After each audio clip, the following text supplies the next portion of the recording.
നമസ്കാരം. Raf talks ഫുട്ബോളിലേക്ക് ഏവർക്കും സ്വാഗതം. ഈ സീസണിൽ മോശം പ്രകടനമാണ് മാഞ്ചസ്റ്റർ യുണൈറ്റഡ് നടത്തിക്കൊണ്ടിരിക്കുന്നത്.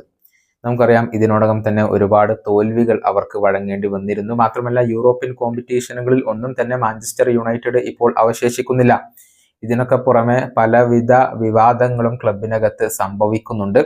അതുകൊണ്ട് തന്നെ പരിശീലകനായ എറിക് ടെൻ ഹാഗിനെ പുറത്താക്കണം എന്നുള്ള ആവശ്യം ചിലർക്കിടയിൽ നിന്ന് ഉയർന്നു വന്നിരുന്നു. എന്നാൽ സ്വന്തം ക്ലബിന്റെ ട്രാൻസ്ഫർ പോളിസിക്ക് എതിരെ വിമർശനവുമായി രംഗത്ത് വന്നിരിക്കുകയാണ് എറിക് ടെൻ ഹാഗ്.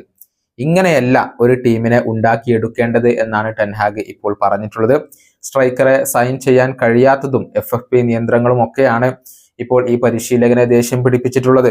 അദ്ദേഹത്തിന്റെ വാക്കുകൾ ഇങ്ങനെയാണ്: എനിക്ക് കൂടുതൽ സ്ട്രൈക്കർമാരെ വേണമായിരുന്നു എന്നുള്ളത് ഒരു രഹസ്യമല്ല. ആന്റണി മാർഷലിന് പരിക്കാണ്, അദ്ദേഹത്തിന് ഒരു പകരക്കാരൻ ഇവിടെയില്ല. പക്ഷെ ഞങ്ങൾക്ക് അത് സാധ്യമല്ല, കാരണം FFP നിയമങ്ങൾ അങ്ങനെയാണ്. ഈ നിയമം കാരണം ഞങ്ങൾക്ക് മികച്ച താരങ്ങളെപ്പോലും വിൽക്കേണ്ടി വരുന്നു. ഹോയ്ലുണ്ട് അല്ലാതെ ഒരു നാച്ചുറൽ നമ്പർ 9 സ്ട്രൈക്കർ ഞങ്ങൾക്കില്ല. ഇങ്ങനെയല്ല ശരിക്കും ഒരു ടീം നിർമ്മിക്കേണ്ടത്. ഇതാണ് എറിക് ടെൻ ഹാഗ് ഇപ്പോൾ പറഞ്ഞിട്ടുള്ളത്.